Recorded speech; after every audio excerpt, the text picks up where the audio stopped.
Now Balaam, his name means nothing. Literally means nothing. That's what nothing. That's his name. Beor, his father's name is consume. Again, these are witches. These are soothsayers. They practice divination. And it's interesting, the dad's name's consume, the son name means nothing, and both of them are pictures of destruction. We're going to consume until nothing is left. And one thing that you got to know and understand about witchcraft is that oftentimes it's generational. It's passed down from one generation to a next. So it's not always the case. Listen, Harry Potter has birthed all kinds of new kids practicing witchcraft, because the witchcraft in those books, it's legitimate, real witchcraft. Oh, but my child learned to read. Well, you know, you should be concerned about his soul too. And that's how it was with Balaam and Beor. By their names, we know that. It was passed down. And listen, we got to have a balance in this. I know some people are so consumed that they had some witch in the closet in their their family tree that is just like their driving thing. Oh, it's that witch that I don't know. That's it again.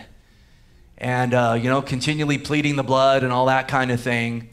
And listen, the other end is people that they're just oblivious to all of that stuff. And they're oblivious to familiar spirits, and they're oblivious to that side.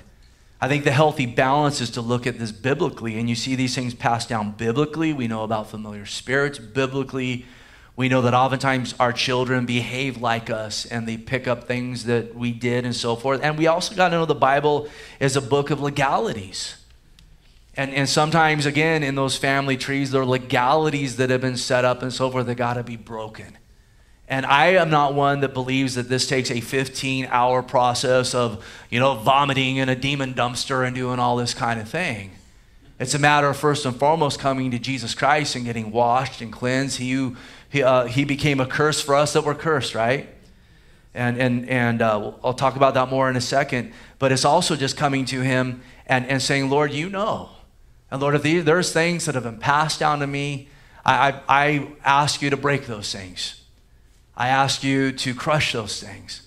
I plead the blood of Jesus. And that's not some magical formula. Oh, the blood of Jesus, some magical, word or phrase. We're saying Jesus died. Jesus shed his blood to wash me, right? There's meaning in that. And so, Lord, I'm asking you to break these things. And if you've participated in those things, Lord, forgive me and then come and break it. Remember there in Ephesus, they went and they burned those books, and they burned that stuff that they had practiced, and they were encouraged to do that. It was like, break this stuff. Get it out of our life, God. We lay it down before you. We don't want to dabble in it. So again, Balaam, Beor, it's generational.